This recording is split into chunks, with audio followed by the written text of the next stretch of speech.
예, 방금 소개받은 김유진입니다. 잘 들리세요? 네. 우선 저를 이 자리에 불러주신 강미 회장님과 그리고 이 자리를 준비하신 집행부 여러분께 감사드립니다. 그리고 제가 존경하는 한유미 교수님과 함께하게 되어서 참 기쁩니다. 아, 발표를 주제 강연을 시작하겠습니다. 우선 화면 공유하겠습니다. 음.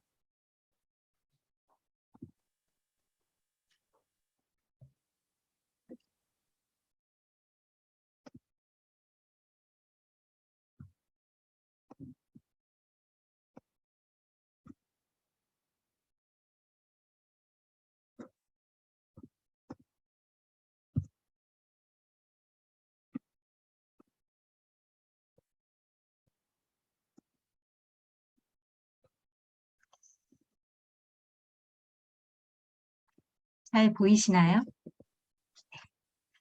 제가 오늘 맡은 강연 내용은 기후변화와 지구의 위기입니다.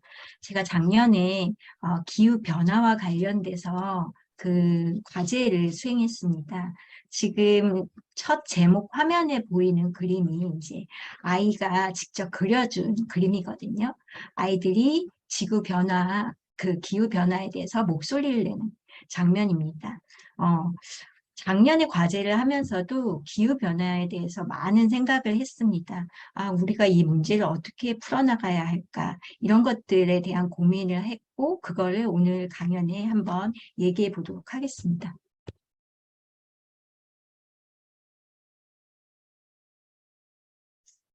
오늘 준비한 내용은 주제가 6가지인데요. 우선 왜 기후변화에 오늘도 아침부터 영상을 보시고 저희 이 워크숍에 참여하시고 많은 분들이 오셨잖아요. 왜 다들 이렇게 호들갑일까?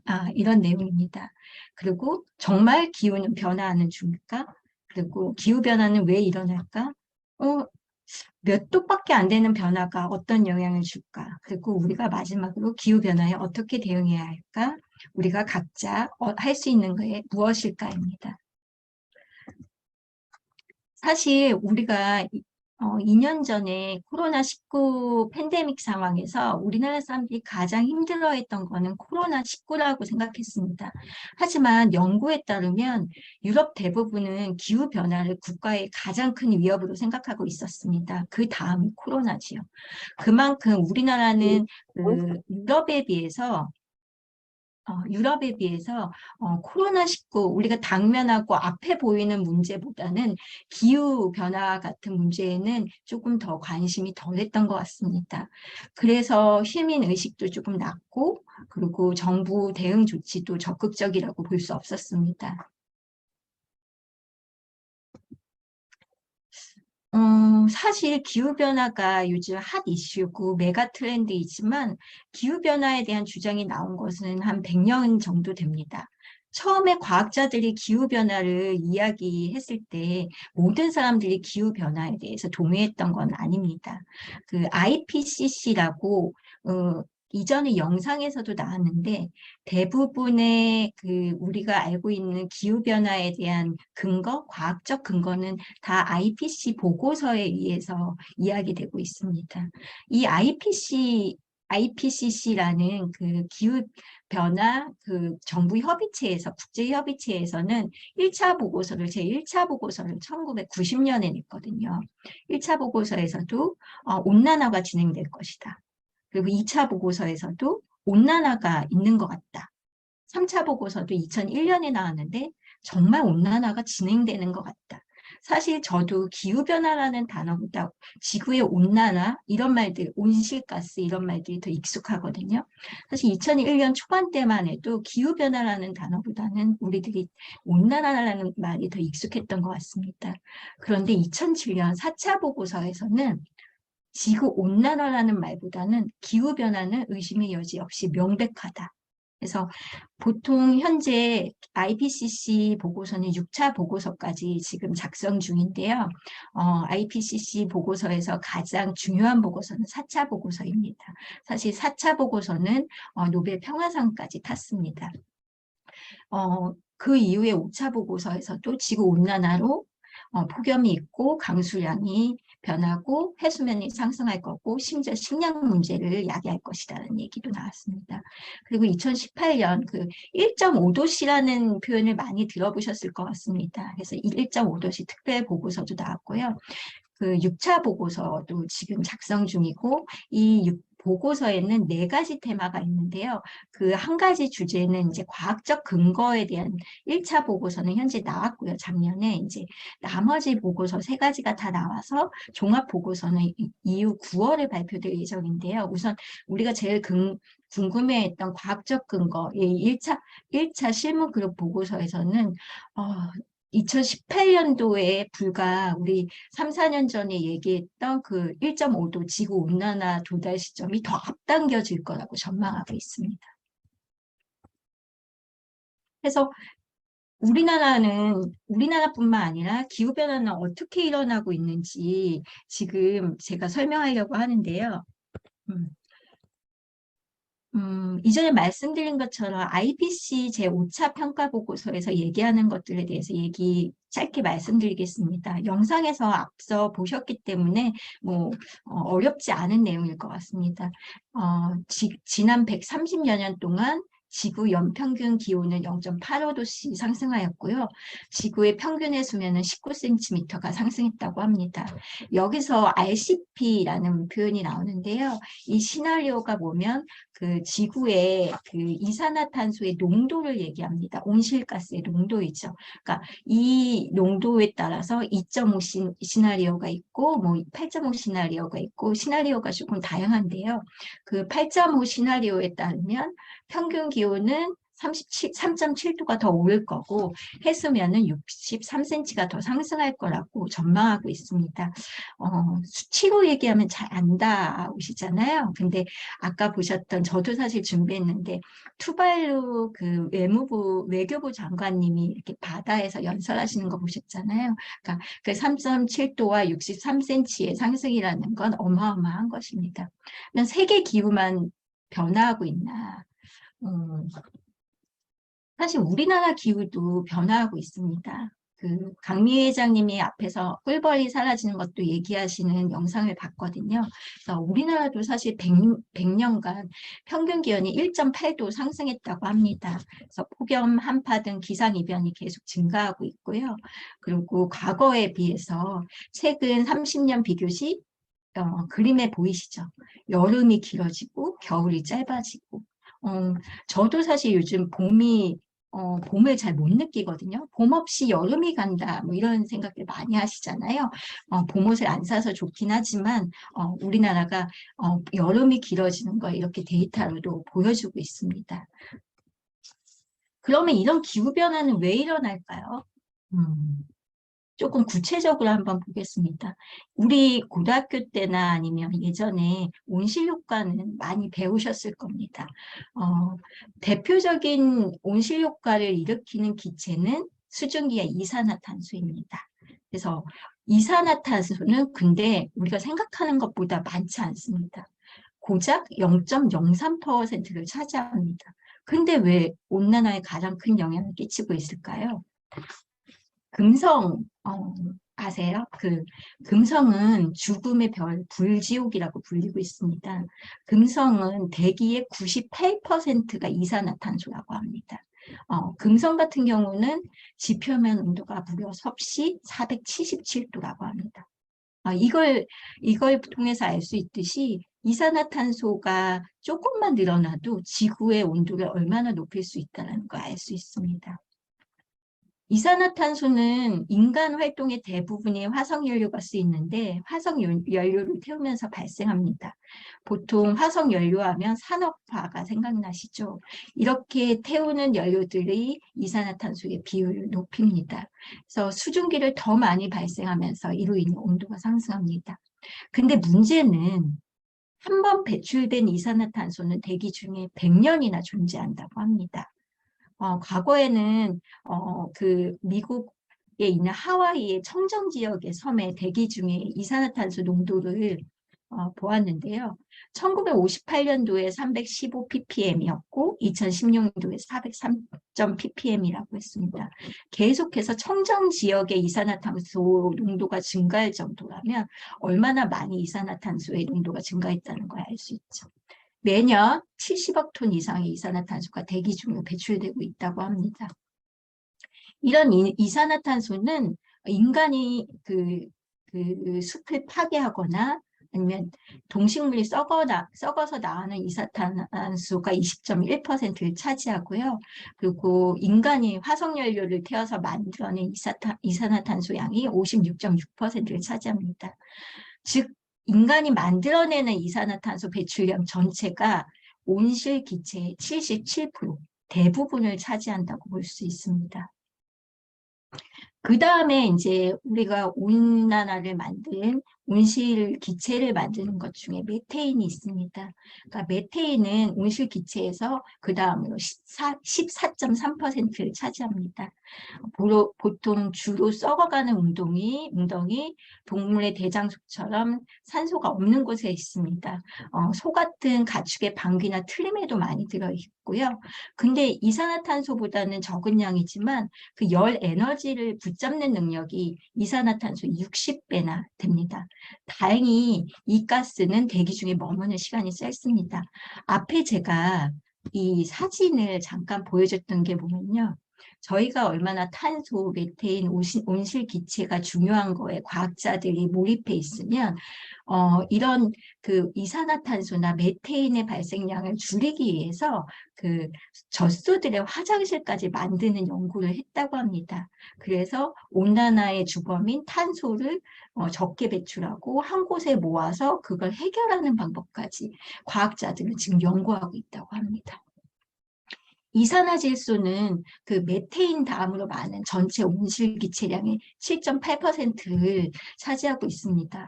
근데 이 가스의 문제는요, 열을 붙잡는 능력의 이산화탄소의 270배나 됩니다. 그리고 대기 중에 머무는 시간은 150년이고, 이 이산화질소는 우리가 동식물을 태우거나 뭐 비료를 사용하거나 할 때 발생합니다. 다 인간의 행동들로 만들어지는 가스들입니다. 플루오린 계통의 온실기체도 온실기체의 주범이라고 하는데요. 프레온가스의 심각성은 사실 인간이 만들어내기 전에는 이 세상에 존재하지 않았던 가스입니다. 우리 드라마 1988에 보면 이렇게 스프레이 이렇게 뿌려서 하지요. 그게 예전에 우리 프레온가스입니다. 많은 분들이 알고 계실 겁니다. 현재 온실기체의 1.1%를 차지하고 냉장고, 에어컨의 냉매, 스프레이로 활용되었습니다. 지금은 사실 다 금지하고 있습니다. 근데 어디선가는 아직도 사용하고 있겠죠. 근데 플루오린 온실기체는 열 에너지를 가두는 능력이 이산화탄소보다 1만 배나 됩니다. 그리고 대기 중에 수백 년 이상 머물고 있습니다. 지금 제가 기체들을 하나하나씩 설명드렸는데요. 이 기체들의 특징이 보면 다 인간들이 만들었다는 거죠. 인간의 행위들이. 그러면 기후변화의 주범은 그래서 인간이라고 사실 우리 지금 유아교육학회에서 지금 오늘 워크숍에 참여하신 분들은 이 기후변화의 문제의 심각성을 느끼고 함께 동반하기 위해서 이 자리에 참석하셨지만 사실 이거에 대해서 동의한 거는 기후변화에 대해서 동의한 거는 그렇게 오래되지 않았고 현재도 이 기후변화에 대한 음모론이 있습니다. 그러니까 지구온난화와 인간관계 설명을 사실 1차 보고서에서도 처음에는 인간 때문이라는 얘기를 잘 하지 못했습니다.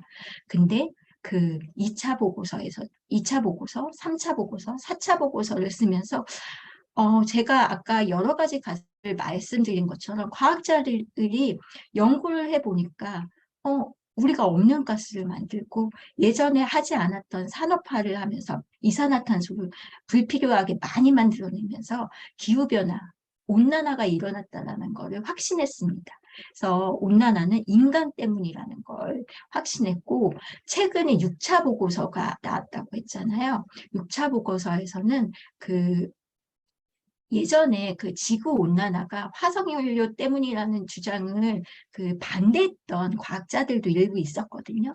그분들도 이 보고서를 쓸 때 다 참석했다고 합니다. 즉, 지구의 온난화, 기후변화는 인간 때문이라는 걸 인정했다고 볼 수 있습니다. 예전에 그 트럼프 대통령이 기후변화 협약에서 미국이 탈퇴했거든요. 그때 트럼프가 기후변화는 인간의 문제가 아니다라는 얘기를 했습니다. 음, 그럼 고작 4도의 변화가 어떤 영향을 주었는지 한번 볼까요?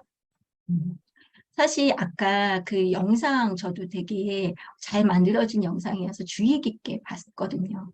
네, 기후변화하면 우리가 저도 연구해서 조사했는데요.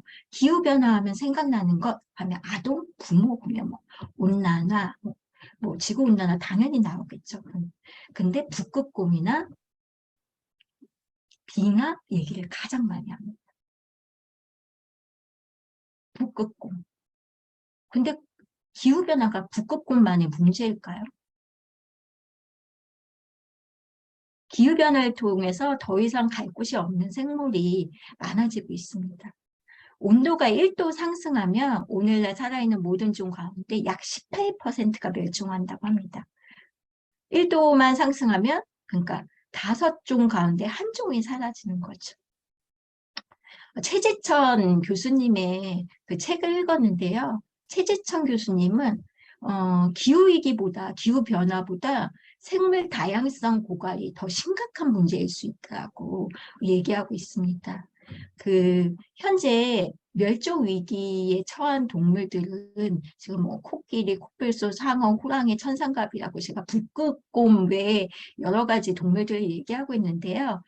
제가 최근에 이후에 읽어드릴 동화책도 있는데, 그 기후변화와 관련돼서 그림책을 소개해달라고 아니면, 기후변화와 관련돼서 뭐 멸종 위기인 동물이 주인공인, 그림책 같은 게 있으면 소개해달라고 그림책 편집장님한테 좀 부탁을 드렸거든요. 근데 그분의 대답이 뭐였으면, 김효진 박사님, 근데 자기가 글을 써보고 그 책을 내보면서 느낀 게 보면 요즘은 강아지랑 고양이 빼고는 다 멸종 위기입니다. 라고 문자를 보내주셨습니다. 그걸 보고서 저도 많이 놀랐는데요. 음, 많은 생물이 사라지는 것도 문제이고요. 두 번째, 이제 북극곰만의 문제일까 외에 다른 것들을 하나 더 말씀드리겠습니다. 우선 산악지대의 경우 빙하가 계속 녹으면 그 산에 있던 얼음이 빠른 시간에 모두 녹아버리기 때문에 그 계곡에서 물이 흐르지 결국 않게 됩니다. 난 산악지대에 사는 사람들은 그 빙하가 녹는 물로 농사도 짓고 뭐 자급자족하고 계시는데 물과 식량이 부족하게 되죠. 그러면 이분들은 어딘가로 이주하셔야 합니다. 아프리카 같은 경우는 기온이 상승하면서 식수도 감소합니다. 아프리카는 지금도 그렇지만 더욱 물 부족으로 고통받을 것입니다. 그리고 모기가 증가한다고 합니다. 아열대 지방이 늘어나고 있습니다. 우리나라도 요즘 우리나라 열대지방 기후 아니야? 아열대지방 기후 아니야? 뭐 이런 얘기 하시죠. 그러니까 열대지방의 모기가 온대지방으로 지금 이동하고 있다고 합니다. 그래서 그 벤버프의 책을 읽었는데요. 기후 진짜 위험은 태풍, 홍수, 가뭄이 아닌 이런 모기들의 증가, 말라리아의 증가, 아니면 몰랐던 병의 증가로 인해서 질병일 수 있다라고, 기후가 사람을 공격할 수 있다라고 얘기하고 있습니다. 지구 온난화의 첫 번째 피해자로 가장 유명한 곳이 투발루입니다. 아까 영상에서 보았기 때문에 길게 얘기하지는 않겠습니다. 투발루 외교부 장관입니다. 진짜로 투발루는 현재 아이들이 노는 곳에도 물이 찰랑찰랑한 영상이 있습니다.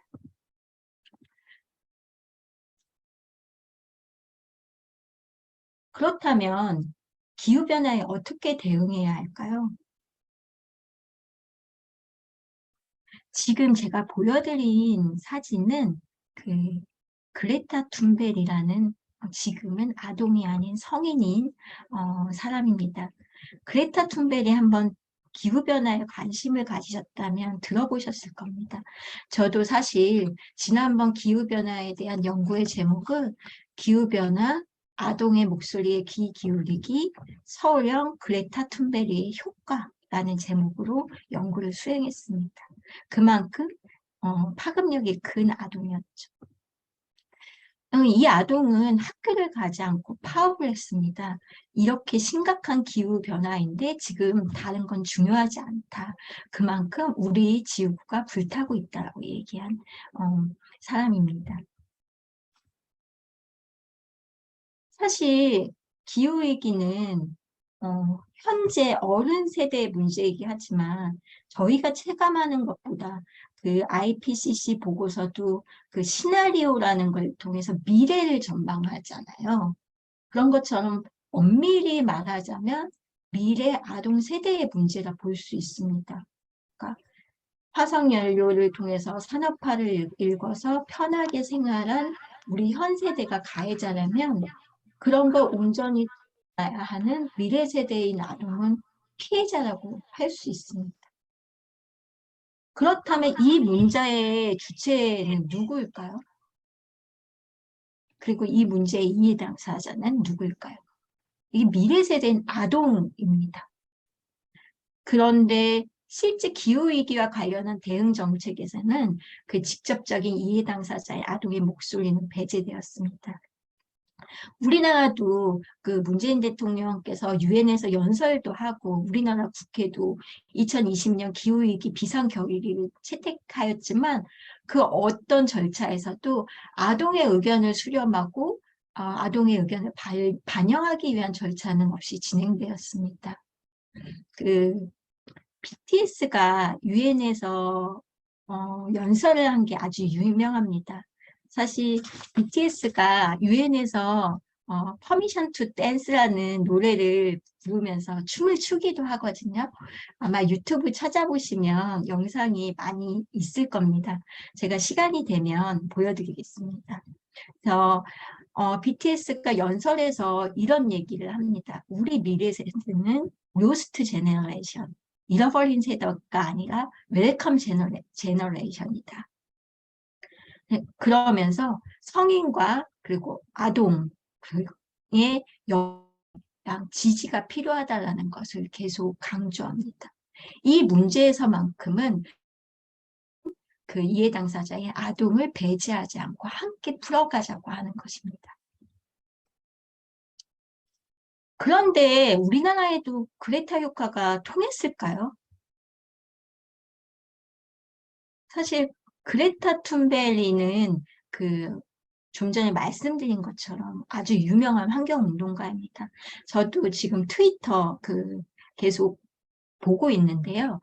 매주 그 FFF라고 금요일마다 파업하는 게 있습니다.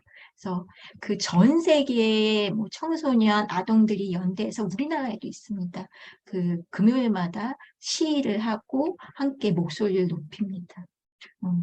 2018년 8월 학교를 빠지고 국회의사당 앞에서 기후변화 대책 마련을 촉구한 1인 시위를 한 친구고요.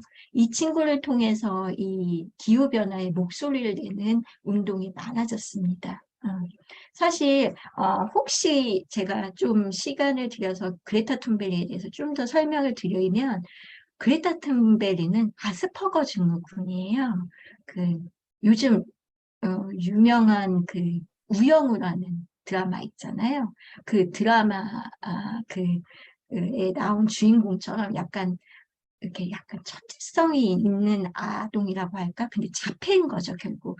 그래서 가끔 이 아이의 행동이나 모습이 약간 과격해 보이고 조금 달라 보여서 그레타 툰베리에 대해서 이렇게 나쁘게 얘기하는 사람들도 있습니다. 물론 그레타 툰베리가 추구하는 모든 환경운동이 모든 아동들이 동의하는 것은 아닙니다. 그리고 어른인 저도 어떤 문제에 대해서는 그레타 툰베리의 모든 행동을 지지하진 않습니다. 하지만 이 아동이 제가 적극적으로 지지하는 이유는 한 가지입니다. 그 그레타 툰베리가 기후변화 관련된 정책에 그래도 직접적인 영향을 미쳤다는 것입니다. 이 아동이 유엔에서 연설을 하면서 이 기후위기 문제가 많이 대두되었고, 아무리 IPCC 제가 보고서에 대해서 설명드리고 거기에 나와 있는 그 온난화에 영향에 미치는 것들을 데이터로 보여드렸지만 사람들은 사실 관심이 없었습니다. 근데 분명한 것은 그레테 툰베리의 이런 활동을 통해서 기후위기에 관심을 많은 사람들이 갖게 되었다는 겁니다. 제가 그레타 툰베리 영상을 준비했거든요. 한번 보여드리겠습니다.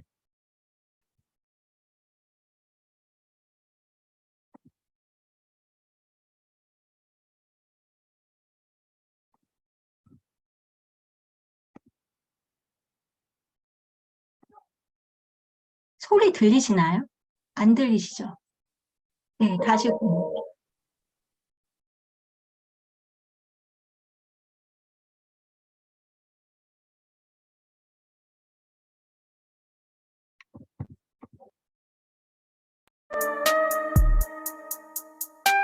이제 들리시나요? To tell it like it is. You are failing us. This is all wrong.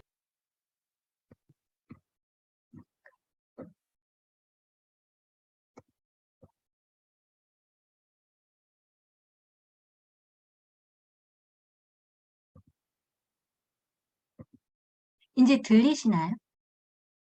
영상. 네. You have stolen my dreams and my childhood with your empty words.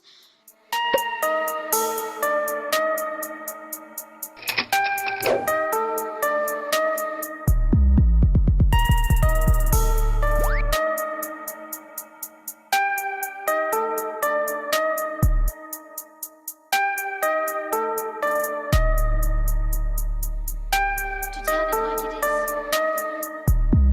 You are failing us. This is all wrong. I shouldn't be up here. I should be back in school on the other side of the ocean. Yet you all come to us young people for hope. How dare you? You have stolen my dreams and my childhood with your empty words. And yet I'm one of the lucky ones. People are suffering. People are dying. Entire ecosystems are collapsing. We are in the beginning of a mass extinction, and all you can talk about is money and fairy tales of eternal economic growth. How dare you?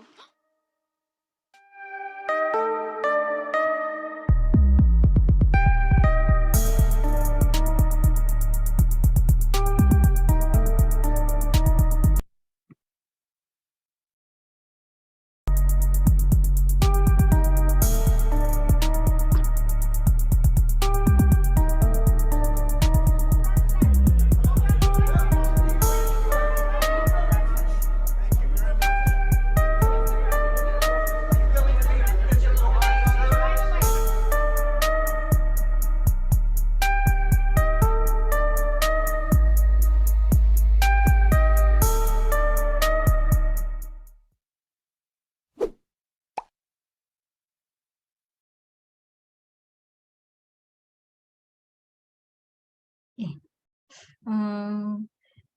그레타 툰베리 영상은 합니다.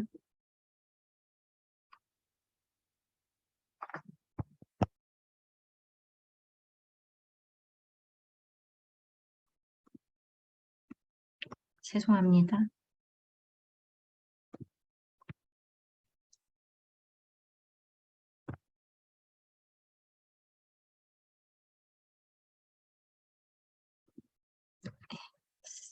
그레타 툰베리 영상은 저는 기후변화 관련된 뭐 강연이나 토의 자료에서는 항상 보여드리는데요. 그 이유가 제가 최근에 읽었던 책 때문입니다. 이따 PPT에도 아마 있을지 모르는데, 제가 그 리베카 헌틀리라는 그 작가의 책을 읽었는데요. 원래 그 사회 문제를 연구하는 연구자, 호주의 연구자입니다. 네, 이분의 책 제목이 기후 변화 이제는 감정적으로 이야기할 때 이렇게 시작됩니다.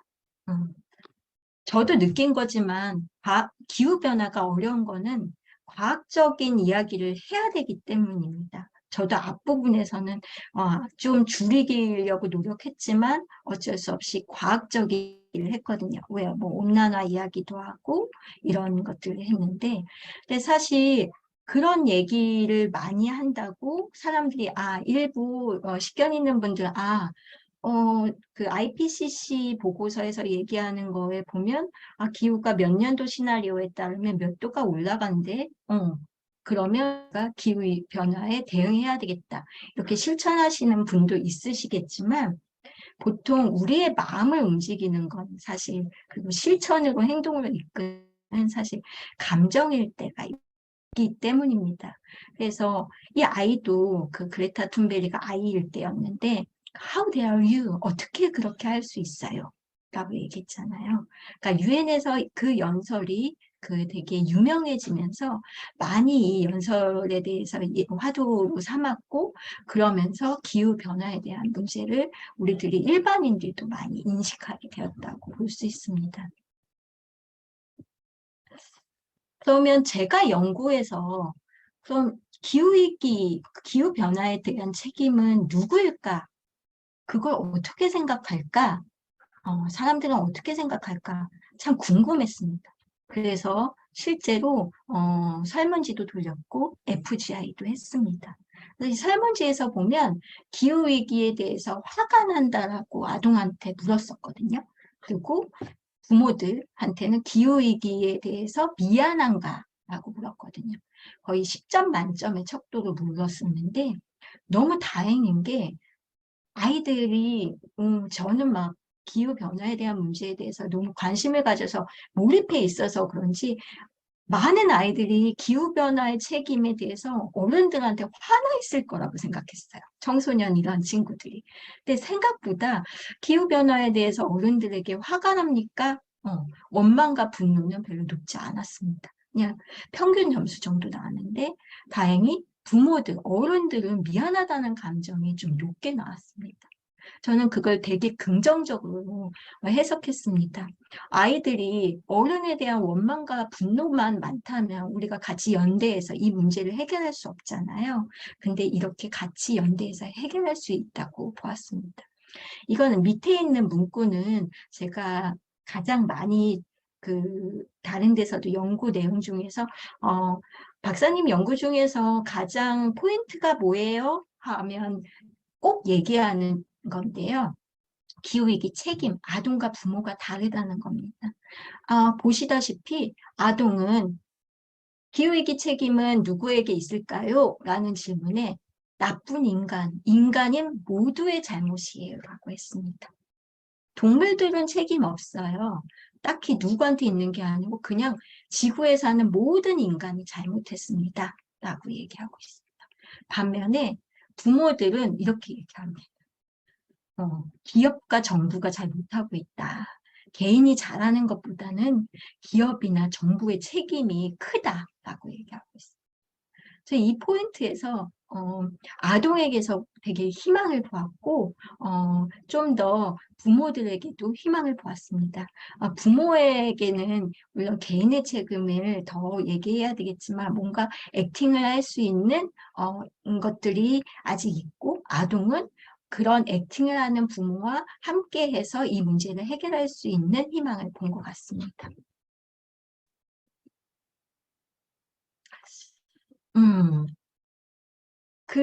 저희 연구에서 보면 기후위기에 대한 인식은 사실 생각보다 높지는 않았고, 그리고 그레타 툰베리에 대한 얘기, 그러니까 어떻게 기후 행동이라고 표현하거든요. 이 문제에 대해서 기후 행동을 하는 거에 대해서는 어떻게 생각하냐 했을 때는 좀 되게 낯설어 했습니다.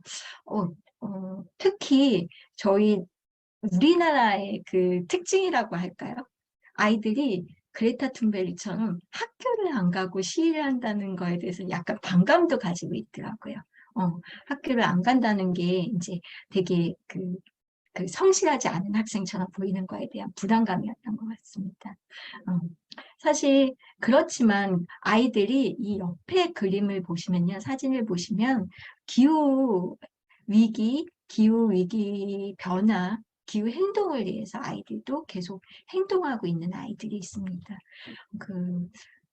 그 기후 변화 연대가 청소년에게도 있거든요. 우리나라에도 이 친구들이 그 헌법 소원을 심판 청구서를 냈습니다. 현재 기후 위기가 이렇게 문제가 있는데 우리나라에서는 아무것도 안 하고 있다. 이거에 대한 답변을 줘라. 그래서 아주 구체적으로 같이 연대를 해서 발표를 하고 있습니다. 이렇게 기후위기 확산을 위해서는 이 문제에 대해서 뭔가 적극적으로 아동 그리고 성인이 모두 액팅하기 위해서 가장 필요한 것은 사실 오늘 저희도 함께 강연을 듣고 교육을 받잖아요. 교육입니다. 특히 유아기 때부터 기후변화에 대한 감수성을 높일 수 있는 교육이 필요하다고 합니다. 기후 감수성은 오승근 교수님이 이렇게 요약하셨는데요. 기후변화 혹은 기후위기를 민감하게 감지하고 문제를 해결하고자 노력하는 책임감으로 정의할 수 있습니다. 아동이 기후변화에 민감하고 적극적으로 대처할 수 있는 역량을 함양시켜야 되고 이것이 바로 기후감수성이 증진하는 거라고 했습니다. 실제로도 기후 감수성이 높은 사람이 일상에서 기후 변화를 감지하고 스스로 그 지속 가능한 발전을 위해서 노력할 거라고 예측했습니다. 그러면 기후 감수성을 위해서는 우리가 어떻게 해야 될까요? 특히 제가 고민한 것은 유아교육학회에서 강연을 하면서 유아기 기후 감수성이었습니다. 그 학회를 시작하면서 처음 보여주신 영상에 그래서 저도 열심히 봤는데요. 아이들과 유아들과 어떻게 할 것인가 저도 많이 고민했습니다. 사실 유아들과 기후위기에 대한 체감이 실천으로 이어질 수 있는 교육은 쉽지 않을 것 같습니다. 아까 말씀드린 것처럼 기후위기, 기후변화가 사실 어려운 것은 사실 과학적 근거에서 과학적인 이야기가 나와야 하기 때문입니다. 사실 기후변화를 이야기하시는 학자들의 대부분이 과학자시잖아요. 생태학자 아니면 뭐 자연과학자, 기후학자시죠. 근데 저는 기후학자가 아닙니다. 그런데 제가 기후변화를 이야기하고 있고 기후 감수성에 대해서 얘기를 하고 있습니다. 그럼 저 같은 기후 감수성, 환경 감수성을 기르려면 어떻게 해야 되나 고민했습니다. 다행히 그 서울시에서 그 기후랑 관련된 그 보고서가 하나 있었습니다. 기후교육과. 근데 거기 연구진들이 생각하기에는 모든 사람들이 기후 감수성을 가져야 되고 환경 교육에 관심을 가져야 하지만 특히 그 발달적 시기마다 가져야 할 목표가 다른데 유아기에는 환경 감수성이라는 표현을 썼습니다. 그러니까 아이들이 스스로 이런 것들에 대해서 문제라는 것, 과학적 지식이나 이런 거를 접근하는 게 아니고 어떤 게 기후 변화인지 알게 하는 거라고 보여줬습니다. 저는 개인적인 요즘 이야기하는 부캐라고 하죠. 부가적인 캐릭터가 그림책 서평을 쓰는 사람입니다. 그리고 그림책 서평에 관련된 책이 올해 말에 나올 예정입니다. 그래서 그림책을 통해서 어떻게 기후 감수성과 연결시킬지 고민했습니다. 근데 과연 이 방법이 맞나? 라고 고민하던 중에 유레카 하면서 제 고민을 덜어준 게 하나 생겼습니다. 우리가 알고 있는 유엔이고요. 유엔의 SDG 많이 들어보셨죠? 지속발전 가능성에 대해서. 그걸 설명하는 그 사이트가 있습니다. 이 UN SDG의 그 사이트에서 북클럽을 개설했더라고요. 그러니까 아이들에게 SDG를 가르칠 때 가장 좋은 수단 중에 하나로 물론 이 북클럽에서는 6에서 12세를 대상으로 하지만 그림책을 어떤 그림책을 읽으면 좋겠다고 알려주고 있습니다. 한번 같이 제가 그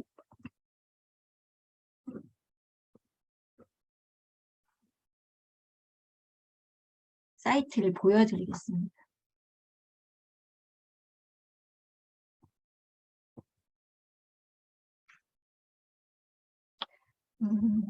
제가 친절하게 구글 번역기를 돌려서 사실 영어로 되어 있습니다. 네.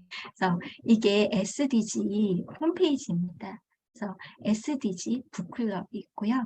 그래서 여기에서 얘기하는 것들, 어떻게 SDG 실천할지에 대한 것들이 있고, 여기에서는 실제로 어떤 책을 읽으면 좋을지 제안도 하고 있습니다. 그래서 읽기 목록이 있고, 이런 내용들의 책을 얘기하고 있습니다. 근데 좀 아쉽게도 아까처럼 여기 타겟이 6에서 12세이기 때문에 그림책 위주는 아니고 용 책들이 좀 있습니다.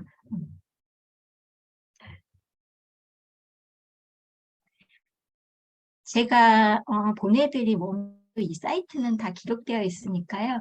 혹시 참고하시고 싶으시면 한번 구경하시면 유아교육 현장에서도 아이디어를 얻을 수 있는 그런 것들이 있을 것 같습니다.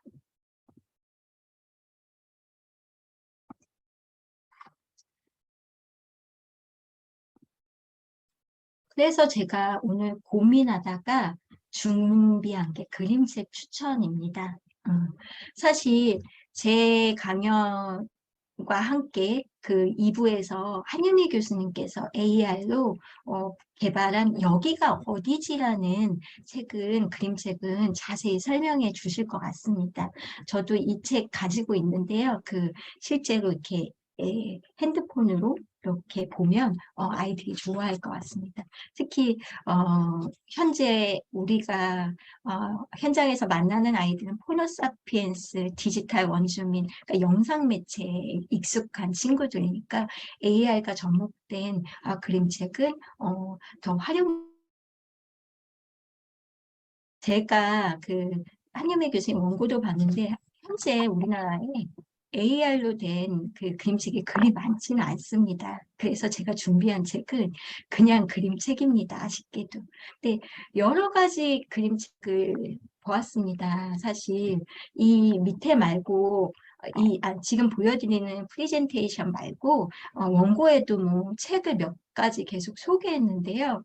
느끼시겠지만 기후변화 그림책은 아까 제가 북극곰만의 문제일까라고 화두를 던졌는데 주인공이 대부분 북극곰입니다. 우리나라가 그렇게 북극곰을 사랑합니다. 근데 그래서 북극곰이 주인공인 책들은 너무 많으니까 북극곰이 주인공이 아닌 책을 한번 소개해드리고 싶어서 이제 준비했고요. 혹시 그 책을 소개해드리기 전에 다른 책들도 혹시 유아교육 현장에서 지금 어린이집에서 많이 들어오신 것 같아서 혹시 궁금해 하실까봐 제가 실제로도 가지고 다 있는데요. 이게 한영희 교수님 개발하신 AI 책이고요. 제가 보여드린 건 이거는 강경수 작가의 책입니다. 강경수 작가는 여기는 제가 안 올렸네요. 강경수 작가는 거짓말 같은 이야기라는 책을 써서 아동 권리에 대해서 유명한 작가입니다. 그림책을 좋아하시는 분들은 강경수 작가님 책 많이 알고 있습니다. 여기도 북극곰이 주인공이고요. 갈 곳 없는 북극곰에 대한 얘기로 되어 있습니다. 그리고 이거는 제가 좋아하는 북극곰 코다 얘기입니다. 여기도 엄마 북극곰과 아기 북극곰이 있는데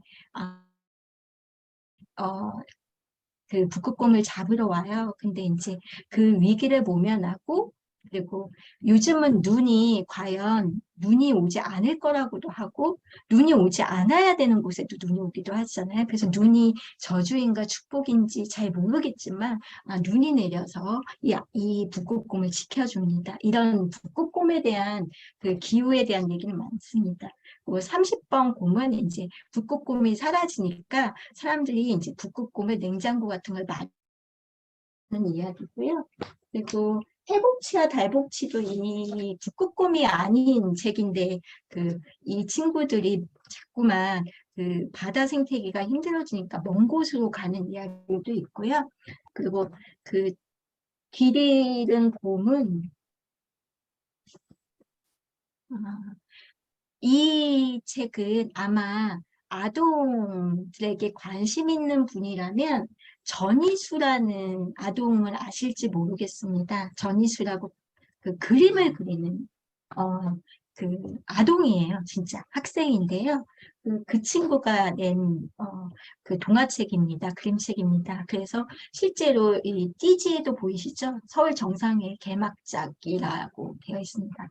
그래서 실제로 아이들하고 이렇게 기후 변화를 얘기할 때 사실 아까 0에서 6세 영유아기에는 이제 환경 감수성을 체험하게 하는 시기라고 했잖아요. 그래서 그림책이 좋을 것 같아서 여러 개 제가 준비한 것들 소개해 드렸고요. 그리고 제가 오늘 아침에 기조 강연 하면서 아침부터 일어나신 분들을 위한 선물로 지금 안아주세요라는 책을 한번 보여드리려고 합니다.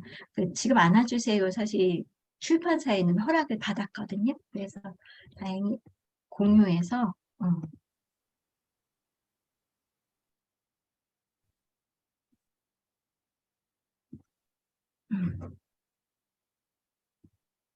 제가 이 책을 선정한 이유는 한번 끝까지 보시면 아실 겁니다.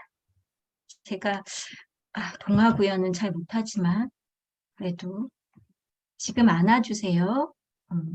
패트릭 맥도넬 그림 이루리 옮긴 북극곰 출판사.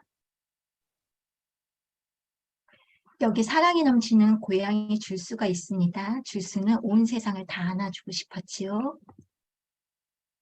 네가 온 세상을 다 안아주면 더 좋은 세상이 될까? 줄수는 고개를 끄덕였습니다. 두지는 줄수에게 스웨터를 입혀주었지요. 줄수는 한 명도 빼놓고 싶지 않았습니다. 그래서 안아줄 친구들의 이름을 적어보았지요. 2번이나 확인했답니다. 줄수는 가장 친한 친구부터 안아주었습니다. 무치와 누들스와 어리였어요. 강아지야 고양이에요. 그리고 나비와 미나리꽃과 회색 다람쥐를 안아주었습니다. 줄수는 공원에서 만나는 모든 새를 안아주었습니다. 참새랑 비둘기밖에 안 보이시는 거 아시죠? 어두워까지 정말 많이도 안아주었습니다. 줄수는 배를 타고 더 멀리 나갔습니다. 곧 크고 파란 꼬리를 만났지요.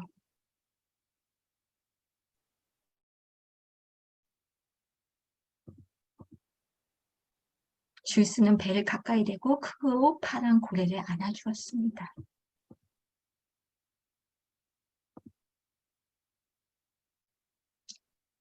배가 아프리카에 닿았습니다. 줄수는 땅에 입을 맞추었지요. 땅은 소중하고 부드럽고 동그랬습니다. 줄수는 코끼리를 안아주었습니다. 침팬지를, 기린을,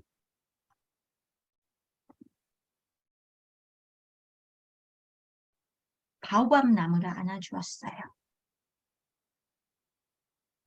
카누를 타고 열대 우림을 지날 때였습니다.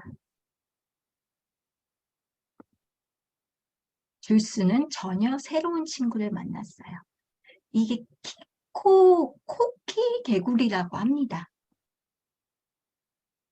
줄수는 무릎을 꿇고 속삭였습니다. 이 땅에 온 것을 환영해. 인도에서는 호랑이가 거의 사라져 찾을 수가 없었습니다. 하지만 줄스는 가만히 앉아 기다렸습니다. 찾을 거야, 찾을 수 있어. 혼잣말을 되뇌었지요.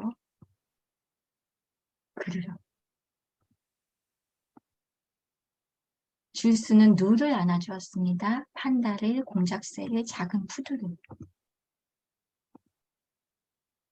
왈라비를, 원뱃을, 후무후무 물고기를 안아주었지요. 306번째 안아줄 친구였지요. 하지만 어찌된 일인지 북극에서는 아무도 보이질 않았습니다. 줄스는 슬펐어요.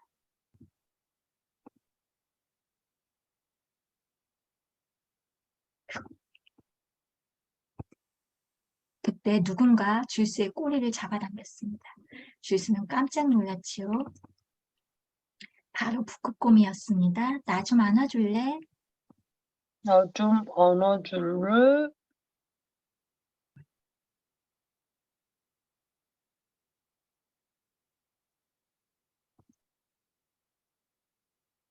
세상은 정말 넓습니다. 세상은 정말 넓습니다. 하지만 정말 좁기도 아, 하지요. 정말 좁기도 하지요. 이제 모두 서로를 이제 안아주세요.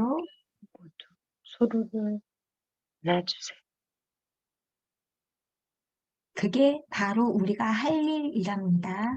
이게 바로 우리가 할 일이랍니다.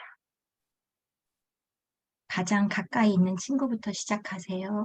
가장 가까이 있는 친구부터 시작하세요.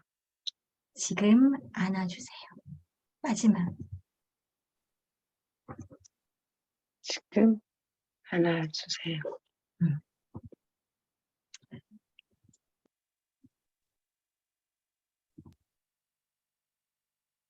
혹시 제가 이 그림책을 선택한 이유를 눈치채셨나요? 네. 이 나와 있는 주인공들은 처음에 만난 그 강아지와 고양이를 제외하고는 대부분 다 멸종위기 동물입니다. 심지어 이 이름 없는 친구라고 했던 제가 이거 번역하신 분한테 문자 보내서 이름 알아냈는데요. 개구리는 한번 검색해 보시면 기후변화 때문에 그 암컷 수컷이 있는데 우는 소리가까지 다 해요. 뭐 그런 저는 과학적인 건 잘 모르니까 왜 그런지 모르겠지만 이런 것들이 영향을 주었다고 합니다. 그리고 마지막에 안아주는 게 지구이잖아요. 그래서 제가 이 책을 찾고 나서 되게 반가웠어요. 아, 이런 책이 있으면 아까 말씀드린 것처럼 사실 저는 아동권리학회 이사로 있어서 아동하면 왠지 초등학생이 많이 생각나거든요. 초등학생, 중학생, 고등학생. 근데 이 친구들하고 기후변화를 이야기하는 건 뭐 그렇게 어렵지 않았습니다. 근데 유아교육학회에서 유아교육 현장에서 아까 제가 강미 회장님 그리고 유아교육 그 광주 전남지에서 그 활동하신 거 보고 너무 깜짝 놀랐는데요. 아, 저렇게 하면 되지. 그리고 이후에 이제 발표하실 원장님과 선생님 계시잖아요. 저탄소. 그래서 이런 것들이 있구나 하고서 새로웠습니다. 그러니까 아이들에게 어떻게 하면 기후변화 감수성, 환경 감수성을 증진해야 될지 우리가 실천 현장에서 한번 고민해야 될 것 같아서 이 그림책을 생각하고 한번 추천했습니다. 다음은 그러면 우리가 선생님도 좋은 환경 생태 개발하고 아까 놀이로 할 수 있는 저탄소 녹색 교육 만들고 이런 것들도 있지만 우리가 각자 할 수 있는 것은 뭐일까라는 고민을 조금 했습니다. 우선 유아 교사들의 기후변화가 인식이 조금 변화해야 있습니다. 근데 논문을 찾아보니 사실 생각보다 여기 물론 유아교육학회에 계신 그 광주 전 특히 오늘 참가하신 106명의 참가자들은 안 그러실 것 같은데요. 과학적 지식에 대한 인식이 좀 연구 결과에 나타났습니다. 근데 기후 변화의 신호는 적절하게 인식하고 있었다고 합니다.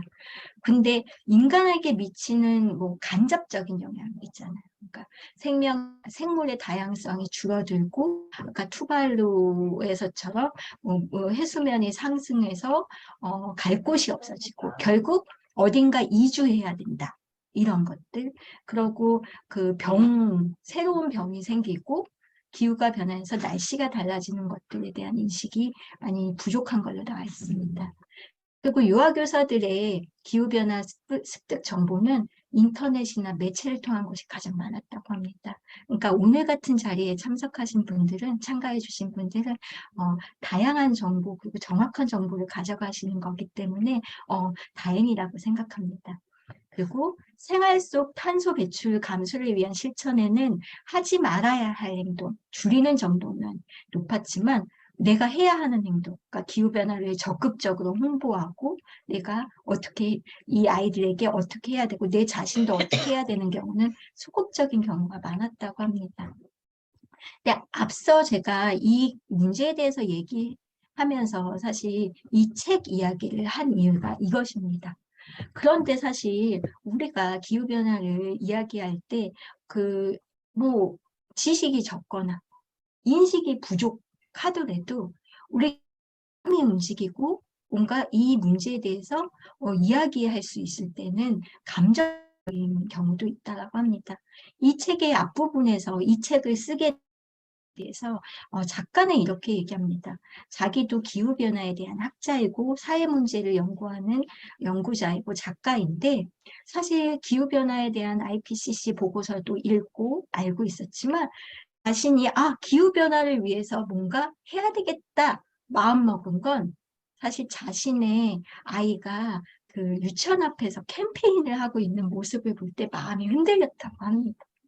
제가 왜 아이들을 위한 기후 감수성이 중요하고 아이들이 이 문제에 이렇게 적극적으로 행동해야 된다는 것을 계속 강조하고 있는 이유를 여기서 찾으실 수 있을 것 같습니다.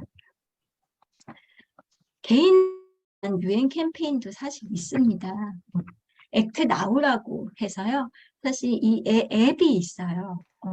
행동 가이드 해서 10가지. 아까 SDG 홈페이지 보여드렸던 것처럼 거기에 들어가면 유엔에서도 기후변화 지속 가능성에 대해서 개별 행동을 어떻게 해야 되는지 써 있습니다.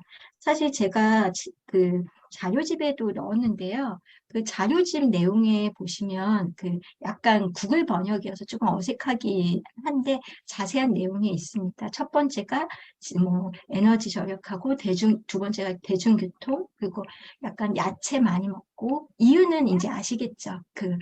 인간이 육식이나 아니면 육류를 키우면서 생기는 가스들에 대한 것 때문에 요즘 비건 얘기가 많습니다. 그리고 교통수단, 특히 그레타 툰베리가 실제로 유엔에 가거나 아니면 시위를 하러 갈 때 비행기를 타지 않았다고 합니다. 사실 비행기 저도 사실 못 타봐서 요즘 코로나 때문에 너무 타고 싶은데요. 비행기가 사실 가장 탄소 배출 이런 것들이 많은 수단이라고 합니다. 비행기를 안 타는 것까지는 저도 잘 모르겠지만 저도 여행 교통 수단은 좀 고려해 봐야 될 것 같습니다. 그리고 음식 덜 버리기, 재활용하기, 에너지원 바꾸기, 전기차 바꾸기, 그리고 친환경 제품 사용하기, 그리고 기후 행동에 동참하는 겁니다. 사실 이 이야기를 들어보면 너무나 저도 여기서 지킬 수 있는 것들이 많지 않습니다.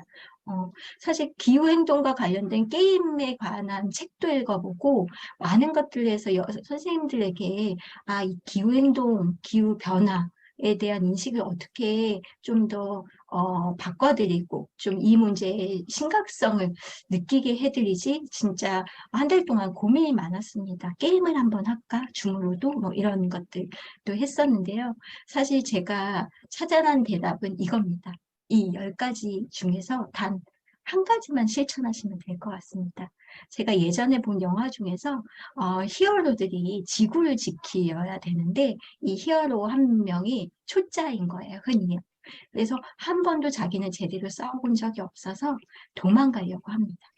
그때 다른 히어로가 영웅이 얘기를 하죠. 그러면 딱 한 가지만 부탁할게. 너가 저 악당 중에서 딱 한 명만 막아줘. 라고 얘기합니다. 그런 것처럼 이 10가지 중에서 한 가지 아니면 뭐 저는 실천하고 있는 것이 이제 샴푸를 이제 플라스틱 제로 운동을 집에서 많이 하고 있거든요. 그런 것처럼 한 가지만 실천하시면 좋을 것 같습니다. 제가 시간을 많이 지체해서 얘기하고 싶은 것들이 많았는데 다 하진 못할 것 같습니다. 그 탄소 발자국 줄이기에 대한 거는 아까 영상에도 있었는데요. 제가 한 가지 사람의 마음을 움직이는 건 저는 사실 부캐가 그림책 서평을 하는 사람이기 때문에 그림책을 통해서 하는 게 좋을 것 같아서 죄송하지만 3분만 그림책 한 권만 더 보고서 이 강연을 마치고 싶습니다. 괜찮으실까요?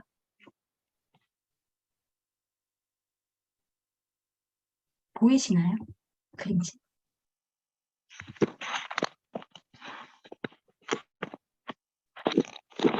보이시죠? 네. 이게 마지막 섬이라는 그림책이고요. 왠지 마지막 섬하니까 아까 그 외교부 장관님 생각나시죠? 네. 이지연 작가, 그 수영장이라는 책으로 유명한 이지연 작가의 그림책입니다. 혹시 아시는 분이 있으실지 모르지만 빨리 넘기겠습니다. 그림만 있는 책이에요.